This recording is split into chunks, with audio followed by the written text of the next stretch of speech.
ዛሬውን ይቅር እንባባል። لا ندري متى نرحل. من الناس من هو يلعب مع أطفاله مات.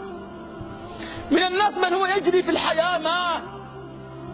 كيف هؤلاء الناس يفكرون الذين يجلسوا في المقاهي ويجلسوا على أبواب البيوت وهم يهتكون أعراض الناس ويتكلمون في أعراض الناس. ዛሬውን ይቅር እንባባል። መች እንደምንጓዝ አናውቀውም። ከልጆቹ ጋር በሰላም እየተጫወተ ይሞታል።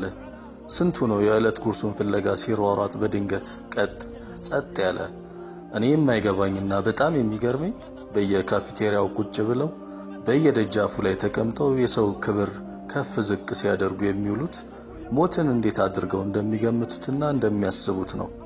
ወገኖቼ መች እንደምንሞት መች ወደ ቀብር እንደምንጓዝ አናውቀውም።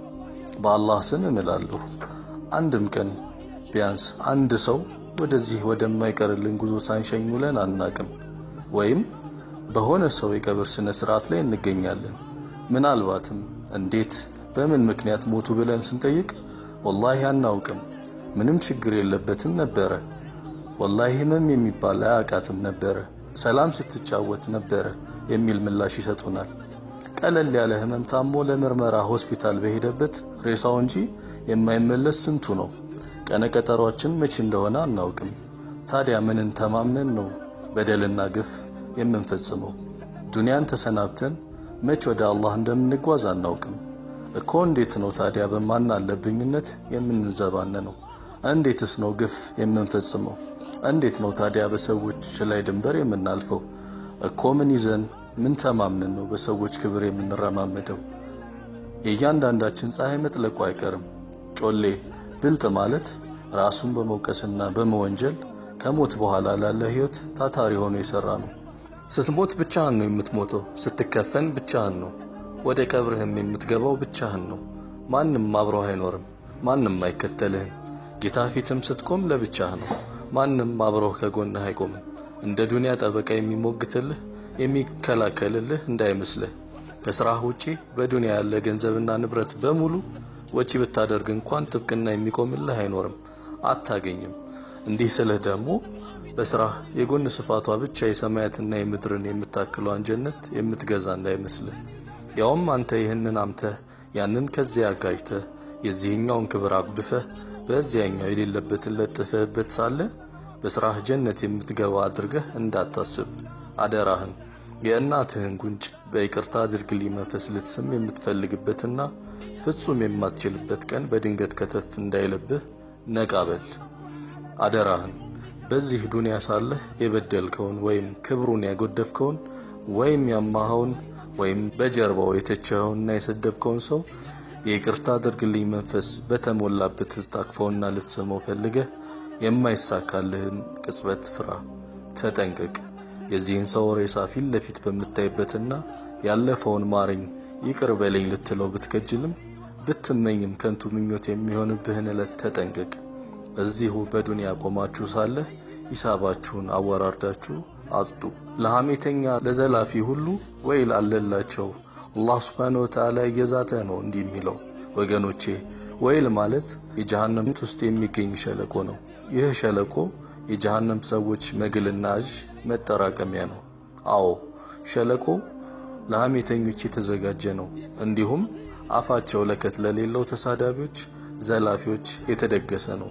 የቂያማ ቀን አንድ ባሪያ የሥራ መዝገቡ ፊት ለፊቱ ተገልጦ ይጠብቀዋል። ሲመለከት በመዝገቡ የዘሞተበት ዝሙት የሰከረበት መጠጥ ቁልጭ ብሎ ተመዝግቦ ያገኘዋል። በመዝገቡ ላይ ስርቆት፣ ውሸት፣ በወላጅ ላይ ማመጽ፣ የተለያዩ ወንጀሎች በቅደም ተከተል ሰፍረው ይመለከታል። እርሱ የረሳውና የዘነጋው ጭራሹን የማያውቀው የሆነ ወንጀልን በመዝገቡ ላይ ተመዝግቦ ያገኘዋል። ከዚያም ወደ ጌታ ፊት በመቅረብ ያዋጣኝ መስሎት ይግባኝ ያቀርባል። ስሞታን ያሰማል። ጌታዬ ሆይ ይሄ ሁሉ ከየት መጥቶ ነው በመዝገቤ ላይ የሰፈረው ሲል ቅሬታውን ያሰማል። ጌታዬ ሆይ ዝሙት አልሰራሁም፣ አስካሪ መጠጥን አልጠጣሁም፣ አልሰረቅኩም፣ አልዋሸሁም፣ በወላጆቼ ላይም አላመጽኩም፣ እኔ ምንም አንዱንም አልሰራሁም እያለ ደረቅ ሙግት ሊሞግት ይሞክራል። ከዚያም ጉዳዩ ሲታይለት ለካ በዝሙት የወነጀለው በሰካራምነት ያመው ከጀርባው ሲሰድበውና ሲተቸው የነበረው የመሳሰሉትን የእርሱን መልካም ተግባራት ጠራርገው በመውሰድ በጀነት ውስጥ ይንፈላሰሱበት ይዘዋል። እርሱ ባዶውን ቀርቷል፣ ተራቅቷል። ከዚያም ወደ እሳት እንዲጣል ትዕዛዝ ይተላለፍበታል።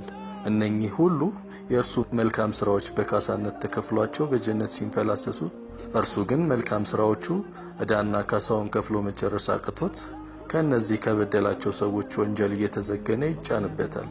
ከዚያም ወደ ጀሃነም ይወረወራል። من شرب الخمر ومن سرق هؤلاء كلهم يتقلبون في حسناته وهو الذي صلى وصام وقام وفعل من الحسنات ما فعل يؤمر به إلى النار. فاحذروا أيها الناس، فاحذروا أيها الناس وتسامحوا قبل أن لا ينفع مال ولا بنون. እናም ወገኖቼ እንጠንቀቅ፣ አሁኑኑ ይቅር ተባባሉ። የዚያ ሰላማዊ በሆነች ቀልብ አላህን የተገናኘ በስተቀር ገንዘብም ሆነ ልጆች ምንም የማይጠቅሙበት ዕለት ከመምጣቱ በፊት አሁኑኑ ይቅር ተባባሉ። ወንድምህ አስቀየመኸው ወይም በድለኸው ወይም አምተኸው ከሆነ ጉዞ ከመጀመሩ በፊት አሁኑኑ ይቅርታ እንዲያደርግልህ ጠይቀው። እያያችሁ እየተመለከታችሁ ነው። ከመካከላችን ሰዎች እንዴት እየሞቱ እንደሆነ በየቀኑ እናያለን።